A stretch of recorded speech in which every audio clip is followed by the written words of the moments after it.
陳侯嘅長女。咁啊，當時咧，陳侯喺送嫁嘅時候咧，都好大陣仗啊！送齊晒車馬，又有一班侍婢啊，甚至無言咧個第二女一齊送嫁。咁呢個嘅係從嫁啦，即係跟埋一齊去送。咁後來咧，呢個衛莊公咧就收埋去做妾侍先。咁即係兩姊妹咧都係做咗衛莊公嗰個妾侍咯。因為佢就算個大女咧，佢都唔係做正印啦，正印你個衛嗰個係齊姜啊嘛，係咪啊？咁個大女就叫做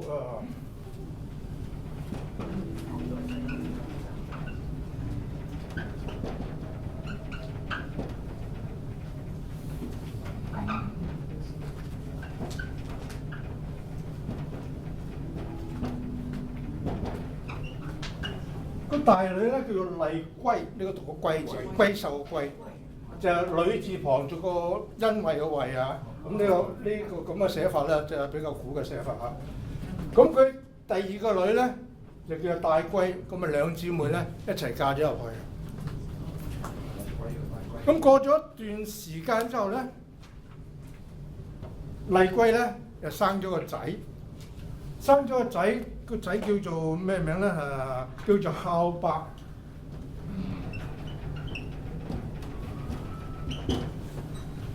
咁佢買咗保險啦，生咗個仔啦，冇事啦嚇。咁到佢個妹咧，後來亦都生咗個仔，又係仔話，叫做元。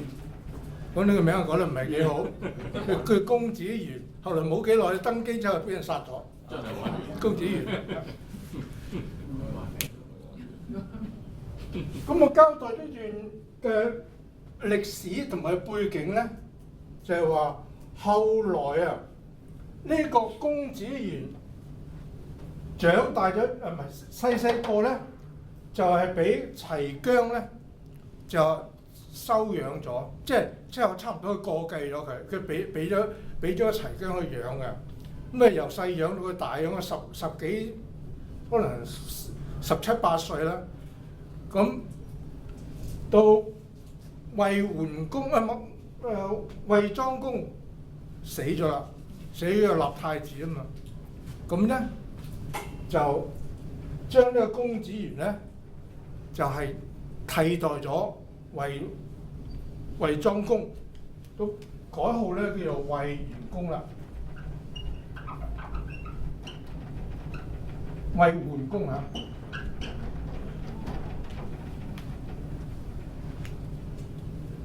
咁而呢個衛桓公咧後來即係登基冇幾耐咧，就俾一個疏堂兄弟啊，叫做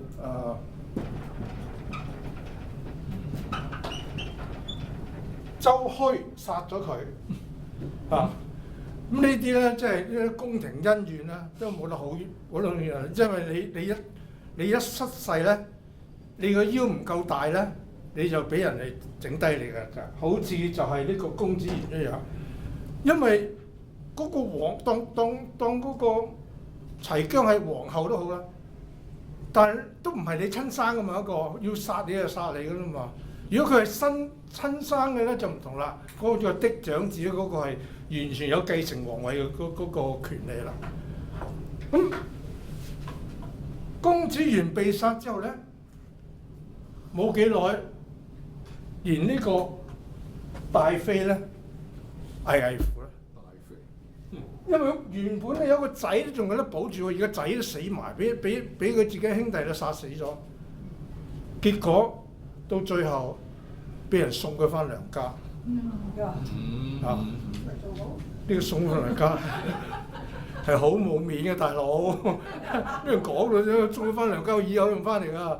咁我上次咪講過咯。俾人遣返娘家嘅叫做咩啊？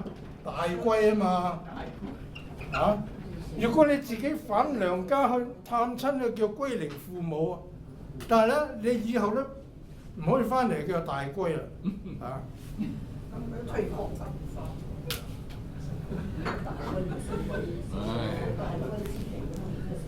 咁個歷史背景係咁樣。咁我而家講第6首背風燕燕咧，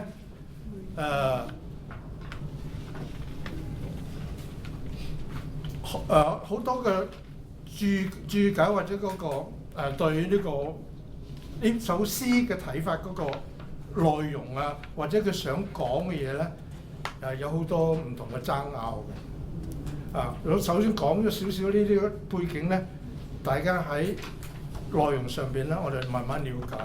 咁我首先咧，就將成首詩嘅內容照字面咁樣解釋下先，然後咧我哋討論下點解有啲人咁講，另外一啲人又咁講，或者我又咁樣講咧。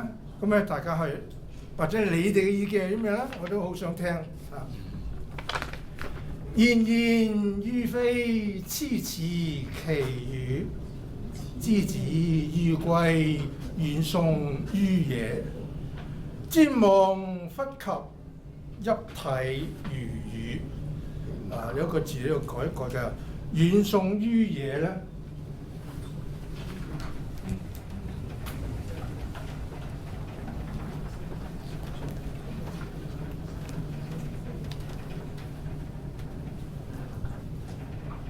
個於野改翻呢個於。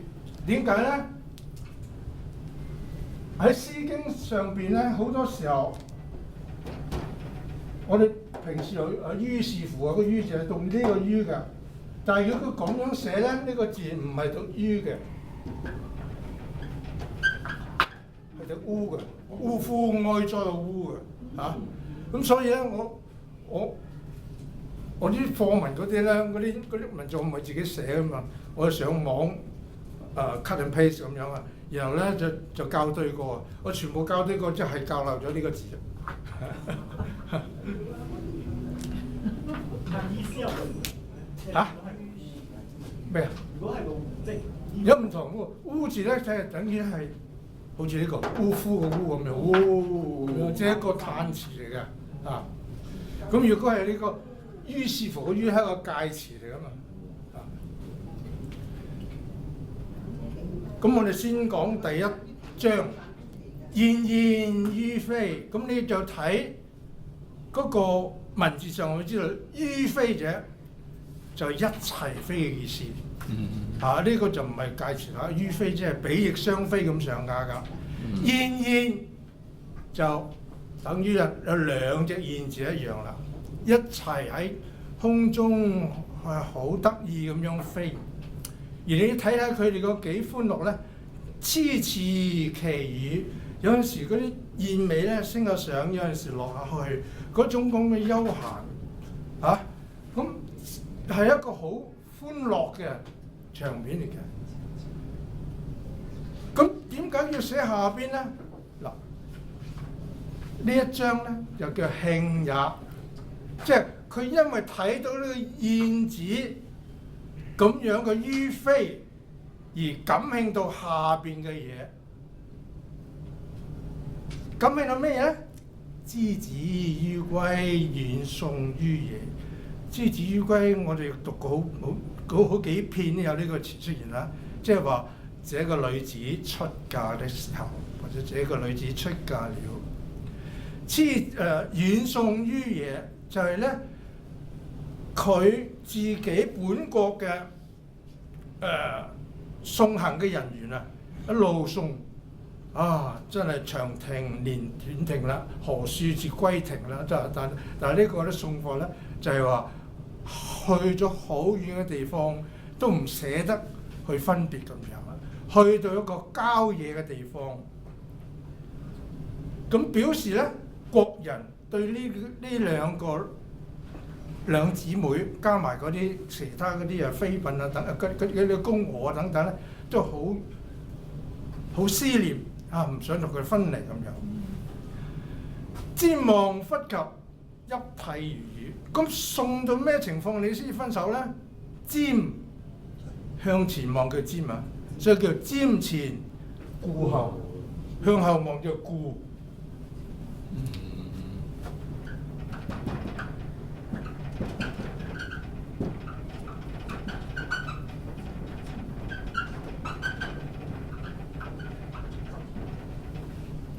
擰翻轉頭望就顧啦，瞻前顧後。忽及即係睇眼尾望到盡咧，呢都望唔到啦。咁樣先至咩啊？哇！真係好傷心咁樣，一涕連連咁樣咧，係回家咯，即係翻去自己個國土啦。咁呢個第一段即係講送嫁嘅場面。咁第二段又咩？又係喎，即係呢啲嘅重章疊句就係話，即係佢好相似嘅。《詩經》好多時候咧，節與節之間、行行之間咧，好多係相似或者係改少少，又係第二篇嘅啦。即係好似等於我哋唱歌或者歌詞咁樣，成日有啲係回覆嘅個詞嘅。然于非桀之行之，之子于歸，遠於將之。桀同埋行係咩意思咧？桀就向上飛，行咧就向下墜啊！咁即係表現嗰啲燕子嘅舞姿，亦都可以見到佢哋嘅互相追逐嗰種咁樣嘅咁種恩愛，或者大概係思慕。之子於歸，遠於將之。個將字咧，即係送嘅字，即係遠於將之，即係話送一路送到好遠。呢個倒裝文法啊，所以佢送咗先，然後將之啊。瞻望忽及，處樂以泣。嗱，呢個同前面嗰句咧又係差唔多樣啊，又係瞻望喎啊，瞻望忽及啊，處樂以泣。先前咧就係眼水鼻涕流埋啦，呢個咧直情係成個人呆咗咁樣，處樂喺度啊，嗰種思緒咧難以揮霍出去，嗰種凝聚嘅嗰個傷感。第三段咧就係然于非，上下其音。呢度又係好高興㗎。你唱一個叫一格，我又會答你一句咁樣。即係如果係夫妻嚟講咧，係一個好恩愛咯；如果係兄弟嚟講，或者姊妹嚟講咧，亦都係講個恩情喺度咯嚇。上下其音，即係互相係應和嘅。之子於歸，遠送於南。你又講出個地點啦。呢個陳國咧就喺衛國嘅南邊嘅，所以遠送於南，由南方送去好遠嘅地方。但係呢度咧都未講到你係到底係送去邊度㗎，只係向北送嘅啫。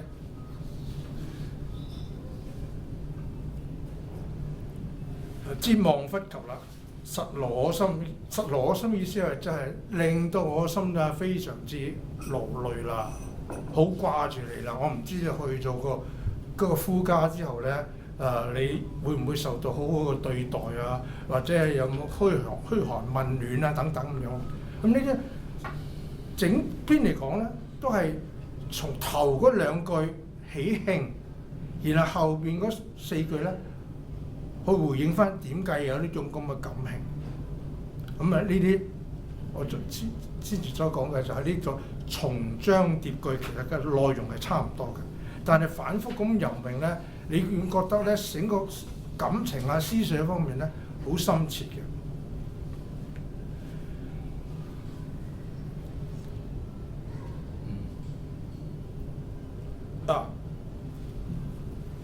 咁我哋而家咧就要大家要討論下，到底呢首詩係實際係寫乜嘢咧？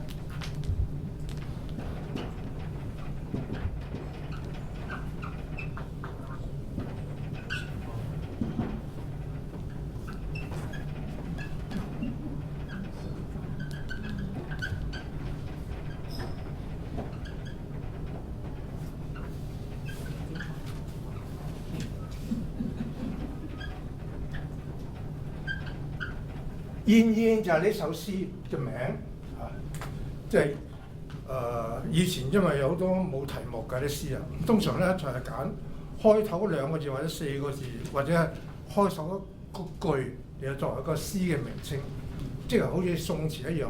好多宋詞嘅填詞人咧就唔俾個名佢嘅。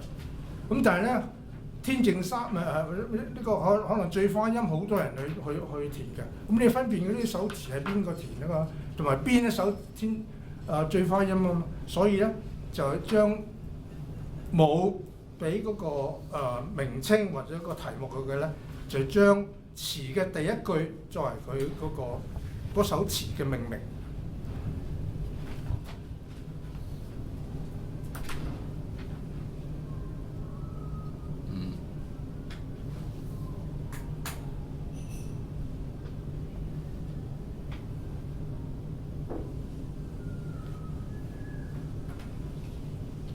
咁另外咧，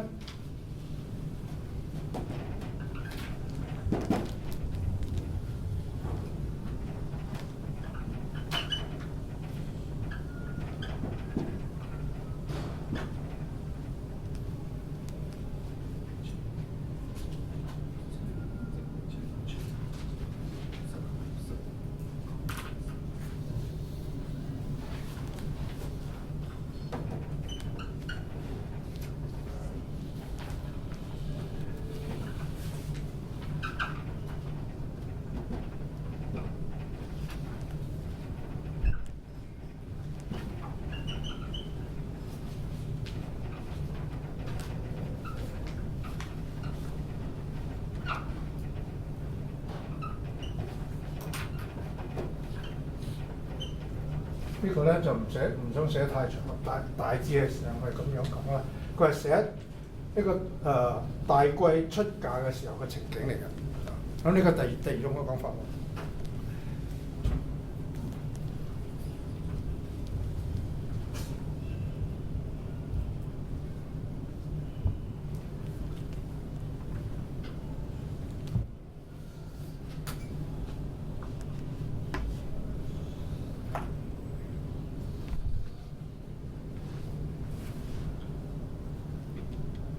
咁余朱熹咧，亦都係贊同呢個講法嘅，都係無私嘅講法。而家個問題就出現喺呢度咧，就係話，如果燕燕係送歸妾，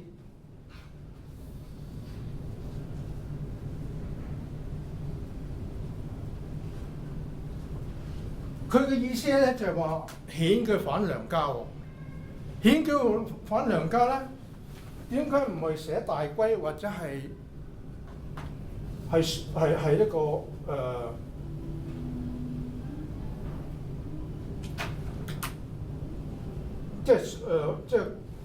即係回歸佢自己嘅國家咧？咁呢個問題所在，因為你喺成組嘅詩入邊啊，講係呢個《詩經》所有嘅嘢，都係有三個情況底下就係一個咧。就結婚嘅最容易睇得到啊，之子於歸。第二個咧就係佢俾人哋遣返娘家，有啲詩係寫嘅，即係佢隱晦咁寫。咁第三個咧就係話佢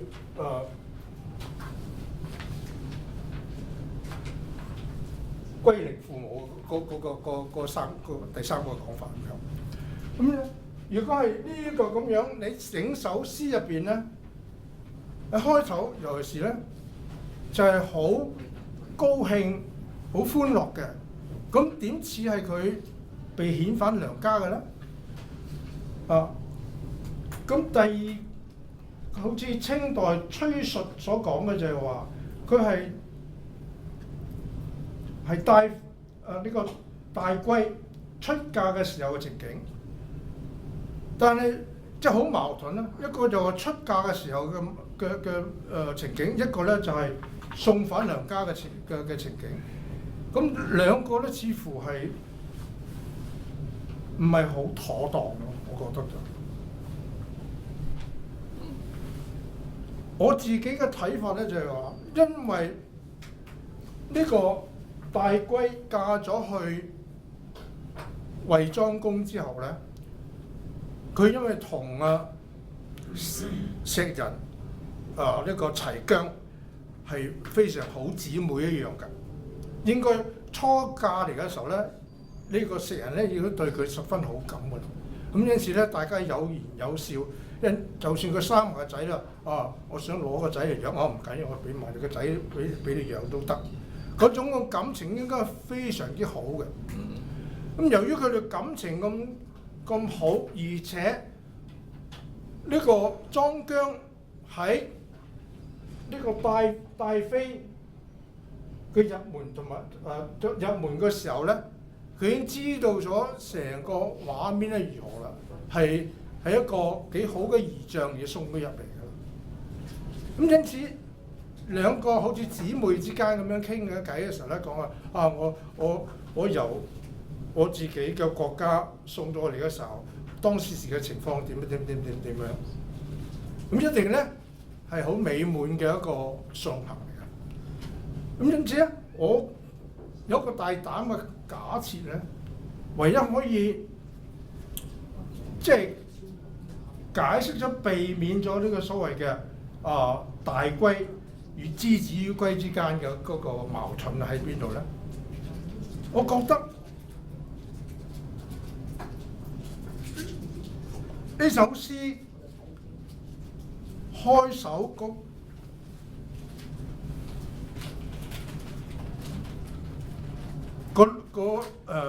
我仲有一段未講啊，講漏咗衰啦。應該開首嗰三段文字嚟講咧，一路係講佢出嫁嘅時候嗰種咁樣嘅威儀啊，同埋咧就好多人送行啊，國人對佢哋點樣緬懷啊等等，呢度已經係落咗一個好重嘅筆。咁後來咧，呢啲咁樣嘅情況咧，可能喺言語之間咧，佢同呢個石人咧嘅齊姜咧係有所交流。咁齊姜咧亦都係好深刻印象，點解呢位咁賢惠咧？呢個好似姊妹咁樣。咁第四段咧就係重視任子啊！呢個咧有一個好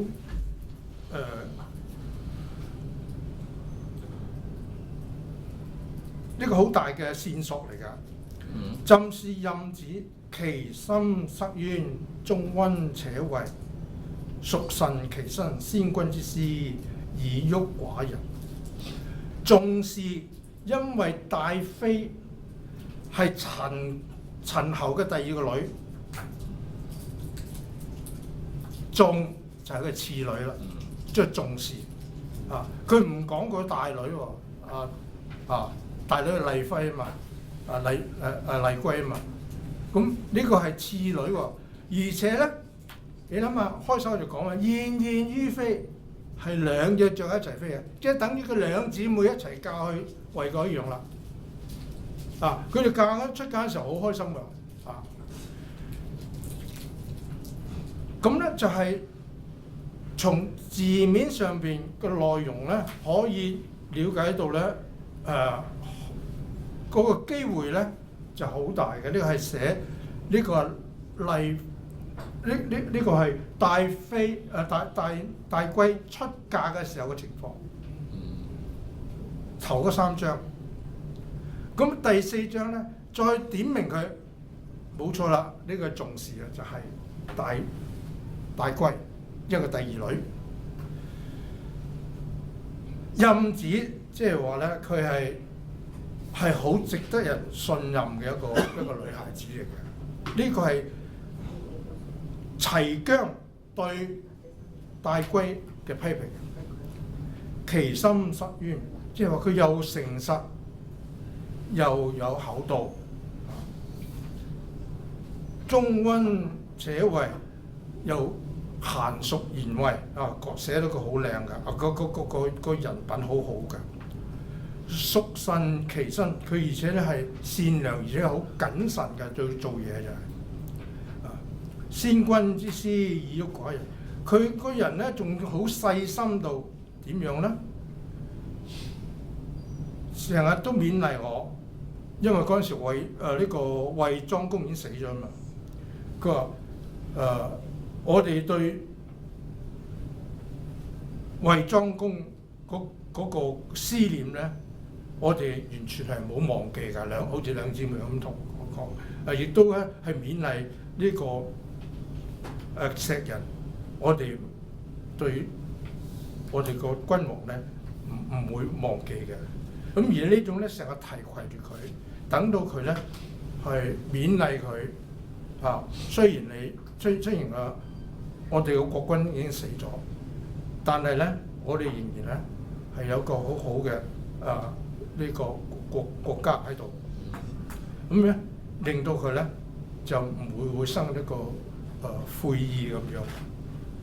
咁所以咧我就覺得咧就係話，其實頭嗰3章咧係齊姜寫呢首詩嘅時候咧，佢幻想或者已經回憶翻由戴妃戴貴俾佢嘅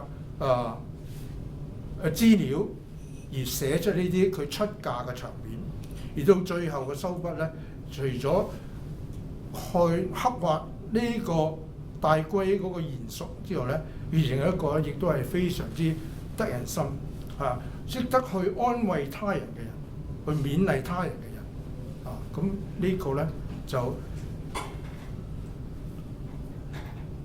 縱使間佢當時係送佢回娘家都好啦，佢就變咗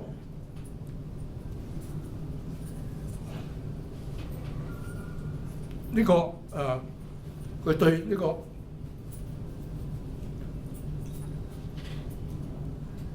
大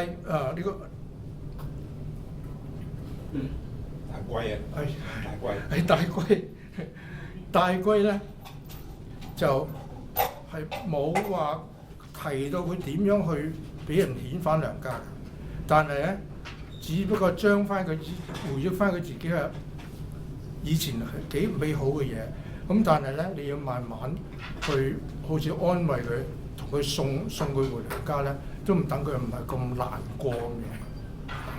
但係如果你覺得真，你係傾向呢個，即係話係送佢會，即係唔係出嫁，而係送佢翻去。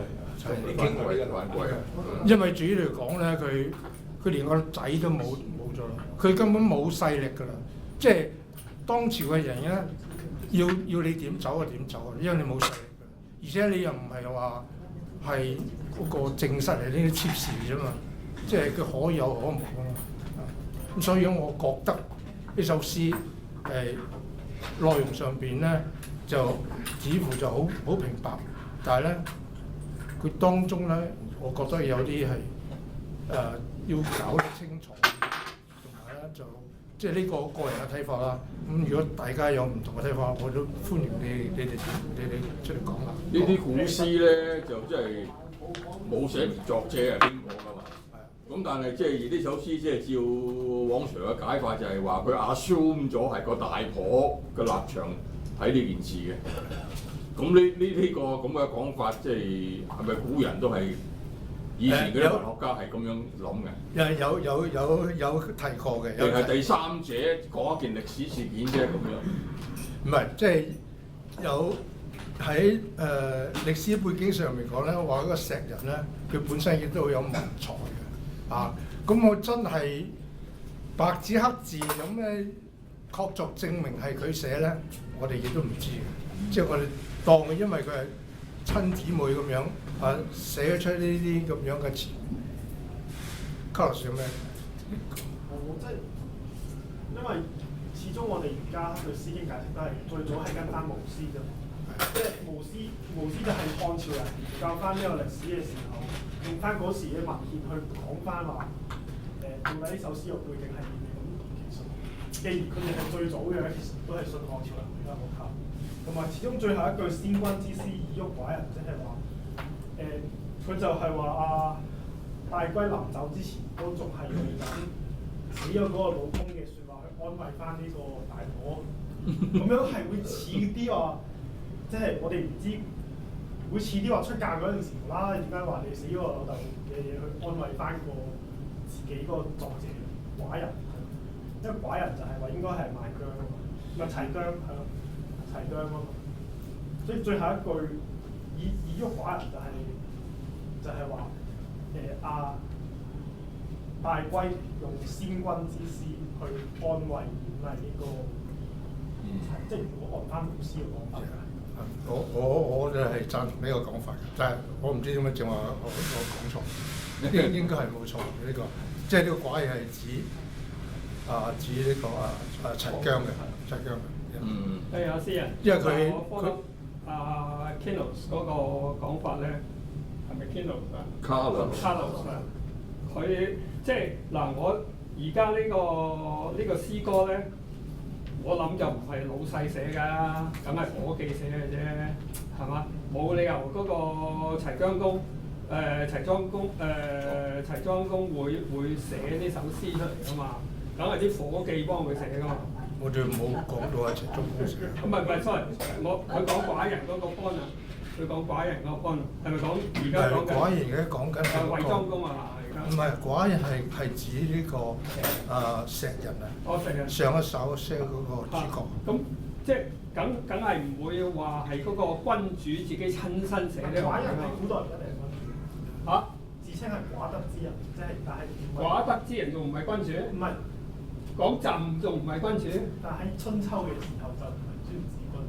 何所見而雲言咧？你睇巫師，即係你睇巫師，你睇正。我可以查下俾你睇。你查嚟益下大家同學啊嘛，就係想私人界討論啊嘛，我咪討論咧提出嚟。朕係人都講得嘅，屈原都叫做朕啦。朕唔一定係講係咩？離騷咧，朕王巧若百容啊，屈原。以前嘅朕係講我咋，朕我自己。我睇巫師嘅話就係話寡人莊姜自謂也，即係話佢自稱，即係莊姜嘅自稱。就唔係話君王嘅事嚇。咁如果既然係咁啦，咁我嗰個睇法就係、通常呢啲咁嘅詩歌咧係即係而家我哋睇嗰啲詩經係個 compilation 嚟噶嘛，唔係特定有個作者某詩人寫嘅一首，唔係噶嘛，係嘛？都係即係民間啊或者宮廷嘅樂師幫佢作出嚟嘅啫，同唔同意啊？詩人？唔一定嘅，有啲係民間作品噶嘛。即係我個睇法，有時國風有啲係民間嘅，呢個國風嚟㗎，呢個唔係話雅樂啊，或者係小雅大雅嗰啲，或者頌嗰啲係宮廷人寫嘅樂章。但係你國風係可以係平民寫嘅，你都可以寫首嘅，你可以寫好多首。可惜我生遲咗幾千年咧。唔緊要。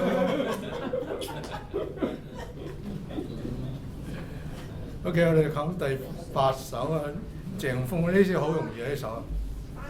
係。係。你哋個個都話係呢首燕同埋石人都係講嗰兩個龜同埋嗰個靚女。咁會唔會根本係我哋後人作落去，或者佢真係唔係有目的寫佢3個人咧？有冇呢個 possibility？啲關係上面有一個比較即係巧妙啲，就係話，因為大龜係俾咗佢個出生個仔，俾咗莊姜嚟嘅，嗰個關係就係出邊呢度，所以佢哋寫得咁密切嘅關係咧。如果冇呢啲關係咧，佢哋寫唔出。唔係我而家嘅問題唔係呢個，我嘅問題係點解你哋會話呢兩首詩係針對，或者係呢3個人寫，或者係針對呢3個人？可唔可以根本就唔關佢哋事啊？第一首咧，石人係根本唔關佢哋其他2個人事喎，嗰個係獨立嗰個。其實咧，我又覺得石人係靚女啫，未必係。係嗰件啊嘛。其實咧，我哋從文學欣賞觀點咧，我哋可以完全唔知歷史背景，然後純粹欣賞嗰啲字。即係我哋香港人講咩普通話傳統啊？呢叫普通話傳統啊？即係就字嚟欣賞，即係逐隻字嚟講。呢個兩個咁咧，我就覺得吹述比較啱。我認為，即係你咧無師罪嗰啲咧，冚唪唥需要好多歷史知識嘅。邊個假邊個啊？咩齊咩公啊？咩啊咁啊？但係如果我作為一個普通嘅讀者咧，我完全唔識。唔係你個係用吹述嗰個講法咧，你解唔到第4段啊！第第4段講呢個衛莊公死咗喎，佢出嫁嗰時啱啱嫁俾衛莊公喎，係嘛？呢個就需要歷史知識咯，但前面嗰3句完全係文學欣賞嘅語句嚟。OK，如果你完全唔講佢背景咧，容易好多添，係咪？冇乜爭拗啊！但係崔述都係一個大學問家嚟。當然啦，當然。所以變咗，即係旗鼓相當啊兩個。我唔係同意佢就話佢寫佢出嫁嘅時候，因為衛莊公未死，但係呢度寫話衛莊公死咗啊嘛。喂，師啊，我啱啱你而家講起話，即係嗰個婦人咁賢德啊、成啊之類啦。咁我記起即係通常我哋見啲人出嫁咧，比較古老嗰陣時就會話敢為素閒中曉事，也曾攻讀內則篇啊，即係有對咁嘅對聯嘅。而家就比較少見呢個對聯啦。咁即係換句話講，內則篇喺《禮記》嗰度係好被推崇啦。如果唔係個對聯，唔會話咁為素閒中曉事，也曾攻讀內則篇，即係將呢樣嘢推到最高啦。咁如果係咁嘅話，即係以內則篇嚟講咧，咁究竟內則篇早啊，還是詩經早咧？我唔係太清楚，不如你講啦。根據 AI 講咧，就我唔識啊。根據 AI 講咧，我請教 AI，佢就話《詩經》就係比內則篇早，咁佢係咁講，所以我睇下你意見如何咯。我唔識啊。內則篇係邊本書嘅？內則篇係《禮記》嗰度。《禮記》即係《禮記》早，嘢《詩經》早。即係呢對對聯就我諗好多喺香港生活過嘅人都會知道，啲人嫁女係會連對咁嘅對聯出嚟嘅。但係如果你而家查 AI 咧，AI 都唔識呢對對聯㗎。我頭先噏嗰個，我曾經查過。佢根本冇啲咁嘅嘢。咁但係我哋舊底是細做細蚊仔嗰陣時咧，就見過人哋真係嫁女有對咁嘅對聯貼喺門口㗎啦，即係唔係究竟禮記早嘅，抑係詩經早？AI 就《詩經》早，因為佢講咧《禮記》係戰國之後嘅東西，《詩經》就有春秋，咁所以即係 over the years，佢就覺得以為《詩經》係應該比《禮記》早，即係佢用咁嘅道理嚟解咯，就唔係一個特定嘅時空。詩人喺幾多年前出世，你啊喺幾多年前出世咁樣 compare， 唔係咁咯。下次請你講啊。我知有資格，梗係老總講啊嘛。OK， 我哋講第8篇嘅鄭風子衿呢邊咧好易講啦。青青子衿，悠悠我心。縱我不往，子陵不嗣音。青青子培，悠悠我思。縱我不往，子陵不來。一陵不嚟啊！呢個古音讀嚟字。唔係。挑係塔係，再成缺係。一日不見，如3月係。咁呢個就非常之容易明白啊！青青子衿就指嗰啲古代嘅所謂讀書人嘅服飾即係比較或者深綠色或者近似黑色㗎啦，個青。咁所以個青字咧，唔一定係指我哋印象當中嗰個綠色嘅青咧，青係綠好似黑色嘅。你嘅青絲啊，唔通你頭髮青色啊？係黑色㗎嘛。青係綠到黑之間㗎嘛。涼茶亦都有清茶㗎嘛。好啊，清茶。即係呢個代字，代字係深綠色啦，就係其實係指黑色嘅。人哋講話女子嘅黛眉啊。眉黑色㗎嘛，用個綠色嘅點好睇啊？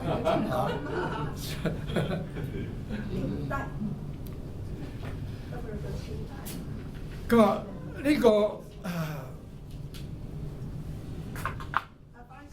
係最後呢個挑係答係撲他嘅，好似讀嚇？嗰個挑係讀突嘅，好似。邊個跳？我唔知道有呢個套音，對唔住我喺呢度嚟講應該讀個挑塔。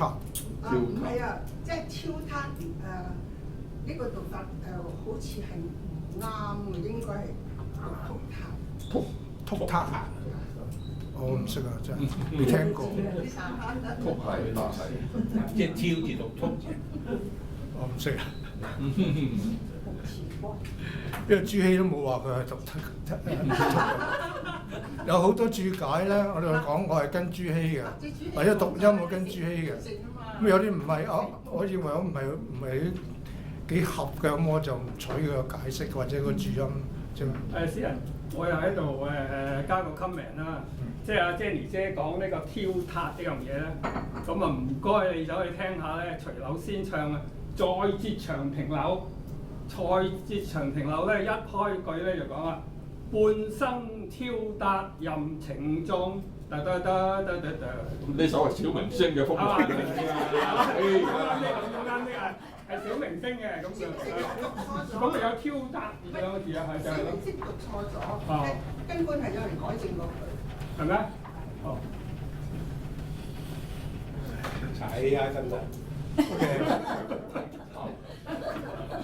像啊呢個着得咁企理咁樣貌好嘅呢位男子啊，悠悠我心，我真係咧想念你啦，不知咁幾想念你。縱我不往，縱使間我冇出現相約嘅地點都好啦，只令不是因，點解你唔會送個信息俾我啊？我唔嚟，你都要問下我啊咁樣啊？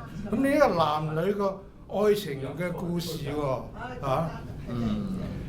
青青子佩呢個朱熹作個培字嘅，應該個眼文嘅關係啊。配啊！培修材個培。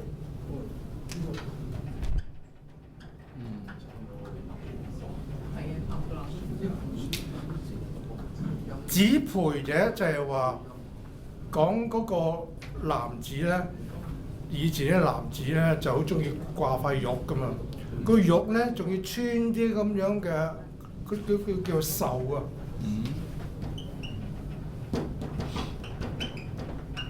即係打個花結咁樣，穿住佢嚟可以掛喺個腰帶側邊啊嘛，嗰個繡叫做啊。咁啊，最中意掛玉嘅、穿玉嘅係邊個啊？屈原啊嘛。屈原咧，我即係隨身都掛住嗰啲美玉嘅，因為佢玉係代表好高潔、高尚人格，但係等於佢中意嗰啲蘭啊。慧啊嗰啲，佢認為呢啲先係靚嘅草、靚嘅花，佢唔會立亂嗰啲即係喜歡嗰啲所謂野花嘅。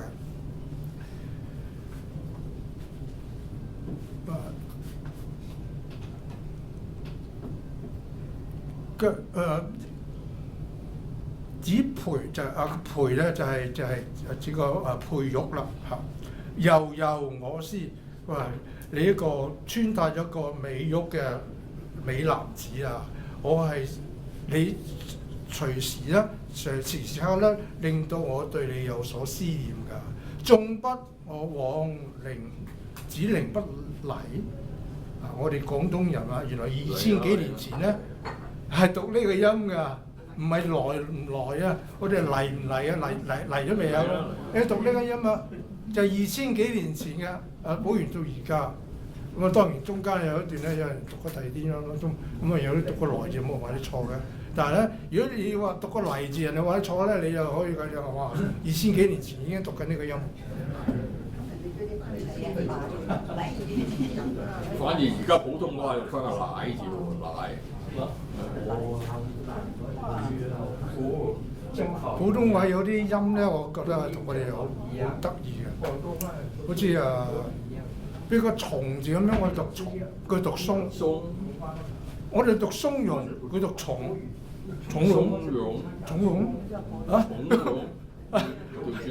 啱調轉嘅，我讀鬆嘅時候佢讀松，我讀松佢讀鬆。唔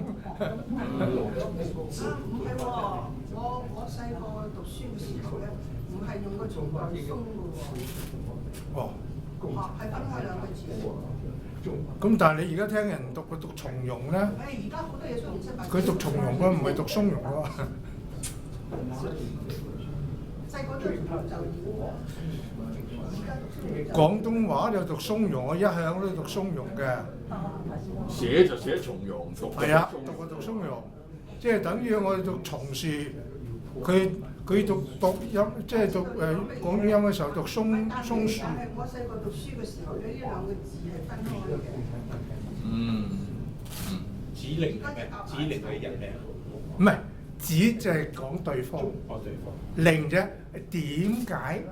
即係點解唔嚟見我啊？咁樣點解唔嚟揾我啊？咁樣啊？即係係盼慕嗰個男子嘅出現。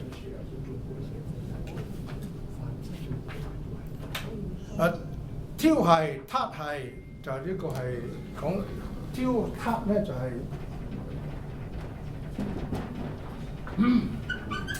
喺度徘徊啊，行來行去唔知點樣，就等極都唔見佢嚟，咁啊挑係撻係啦。最成揭係就喺個城樓上邊啊，一個平台咁樣，一日不見如三月係，咁而有啲仲嚴重啲，如三秋係啦，佢3月都唔係好緊要啫，三秋係3年啊，3月都係3個月啫嘛，所以一日不見而家3月係，即係一季咧，唔等於3年咁樣。呢所以文人多大鑊啦嘛。咁咧嗱，呢個咧就有好多爭論嘅。無師罪咧就係話咧，紫金咧係似諷刺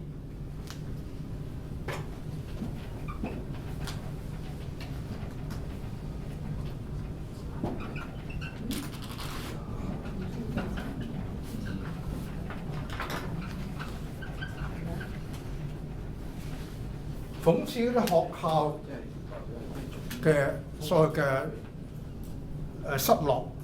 呢個破唔係話佢嗰間學校冧咗，係咧整個教育制度咧係破壞咗。咁因此咧，好多人咧唔去讀書啊，唔返學啊，躺平啊嗰啲啊，咁呢個咧就係無師所講嘅。咁啊就話咧，覺得係喺呢個亂世呢個唔係好平靜嘅社會入邊咧，學校都無所建樹啊，學校不修兒。咁呢個無師所講嘅。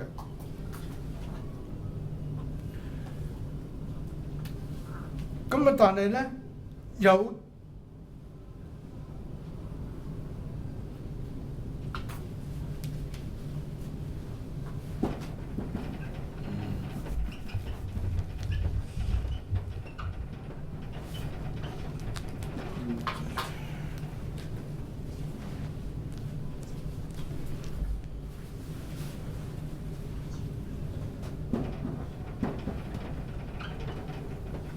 姚濟恒咧，就係、覺得佢係冇根據嘅，清代嗰啲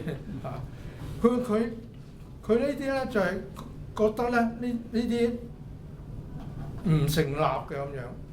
咁有啲嘅解釋咧就係話，覺得呢啲只不過係一般所謂男女愛慕嘅自由嘅愛情嘅場面嚟嘅啫，唔需要話講到咁高場次嘅，咁即係我哋現今嘅人嚟睇冇乜嘢啫。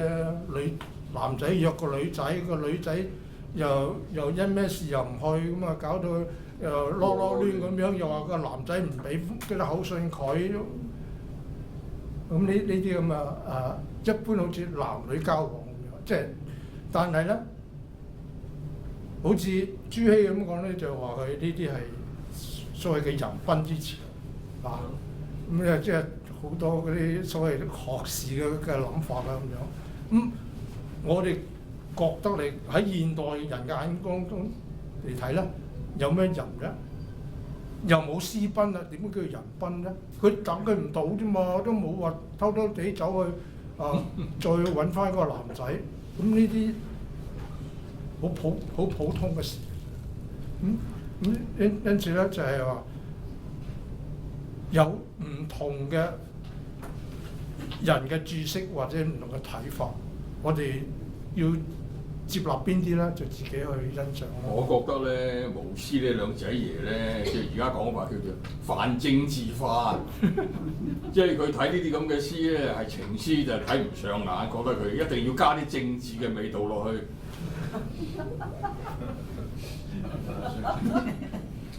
政治正確。即係佢又唔敢話孔子即係編得唔啱，孔子都收咗你嘅詩。唉，其實都唔係情書嚟嘅，講政治㗎咋咁樣咯。我哋真係唔好話喎，共產黨真係介紹婚姻㗎喎。係啊，嗰啲單位裏邊啲人結婚話組織介紹㗎咁。真㗎，我講真話。咁可唔可以反對㗎？如果組織介紹你要接受，一定要接受。如果反對咁咪點啊？我好似結婚咯，都唔係話唔得嘅。介紹咗拗夫俾你都要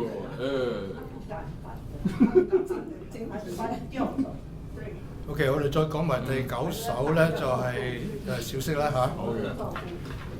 鄭豐嘅張仲子，應該係昌仲子，讀個昌字。昌，如果佢讀個昌字嘅意思咧，就係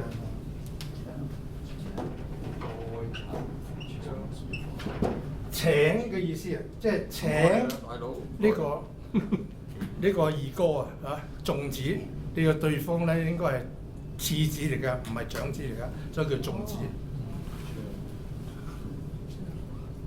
所以嚴格啲嚟講咧，李白嘅將進酒喎應該讀，唔係讀將進酒。將進酒即係請你飲酒咁嘅意思。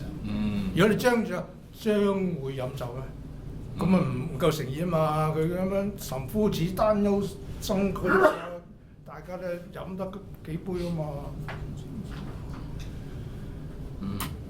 將進子係無如我你，無節我庶幾，豈敢愛之為我父母？仲可懷也，父母之言亦可畏也。將進子係無如我長，無節我庶桑，豈敢愛之為我諸兄？仲可懷也，諸兄之言亦可畏也。將進子係無如我園，無節我樹壇，豈敢愛之為人之多言？仲可懷也，人之多言亦可畏也。咁呢首咧亦都係好淺白嘅呢個所謂嘅愛情詩啦嚇。呢啲係喺民間嘅。咁啱啱講咧，因為上一首咧紫金咧又係鄭豐，呢一首又係鄭豐嘅，我選咗兩首。咁鄭豐咧，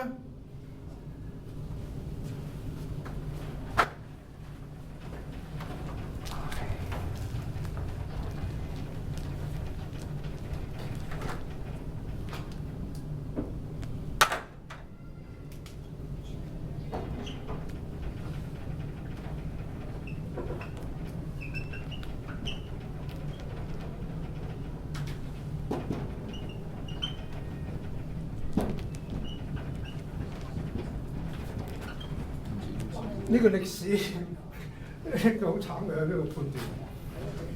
鄭衛之音呢兩個角度咧，即係覺得佢哋嘅文風比較開放，所以話佢哋寫嗰啲詩咧好多淫，所謂即係好多淫味嘅嘢寫啲唔係好正統嘅嘢就叫淫㗎啦。咁呢啲就係比較黑類嗰啲啦。咁開首第一句咧就話啦，啊，你呢個二哥啊咁樣啦，啊，你唔好翻過我嗰個居住嗰條倫理，嗰理咧就5個家人咧結為一個倫。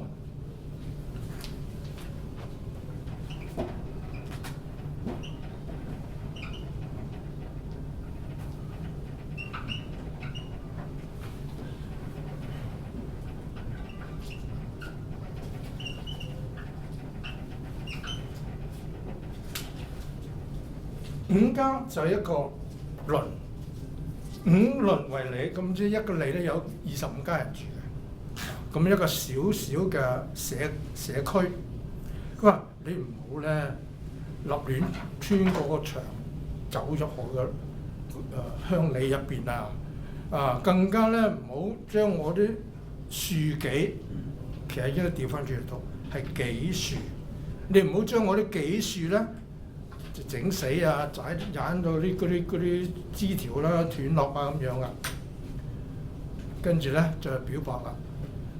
豈敢愛之為我父母，我點會係唔中意你啊？但係咧，我好驚我爸爸媽媽啊，要我好似出巡行咁樣啊嘛，要同你幽會唔得噶嘛啊！你要保下我少少嘅名聲啊咁樣。咁就同對方講。咁呢啲咧係嘅，其實呢2個年青人咧就比正我一個咧就係進取一啲啦，我即係有啲偷情咁樣嘅。仲可為啊，父母之言亦可為啊。佢話你雖然係值得我去懷念，我去懷思，但係我亦都怕咗父母對我嘅苛責啊，就父母之言。亦可為啊！我不得不去畏懼啊！槍縱只係無如我牆，你唔好爬過嗰埲牆嗰度啊！啊！無折我樹桑，唔好將我桑樹咧嗰枝條又咬斷啊！豈敢愛之為我諸兄，哇！我要好多個兄弟啊！如果我唔知道，俾佢打死啊咁樣。仲可為啊！諸兄之言亦可為啊！即係同上前邊一樣啊！你話阿二哥啊，你雖然我係值得好思念你，但係我就係亦都怕我幾個兄弟啊咁樣。如果打到剝皮剝骨啊！槍縱只係無如我園，就係啲園即係佢個家園啊或者後院咁樣啦。啊，無折我樹壇。壇咧就係一個好似啲柳樹咁樣嘅嗰啲喬木嚟嘅。豈敢愛之為人之多言，我點唔會唔喜歡你啊？但係人言可畏啊！呢度我成條鄉里入邊20幾家人㗎，俾人見到我咪好冇面啊？係咪啊？所以我係好擔心人哋講嘅閒言閒語。啊，仲可為啊，人之多言亦可為啊，即係所以人言可為就係話我哋都要避忌啲咯，即係寧俾人知，冇俾人見咯。呢首詩咧就好有畫面嘅，即係佢講嗰3段咧，其實3個階段。第一段就話你個衰仔啊，你唔好喺新啲兵走過嚟貓 Prince 啊，即係過嗰輪嚟。第2句咧就要話喂，你唔好擒牆喎。第3個就仲跳入嚟添，啊！攞狼胎啊！係啊，即係越叫佢就越係狼啦，呢條友仔。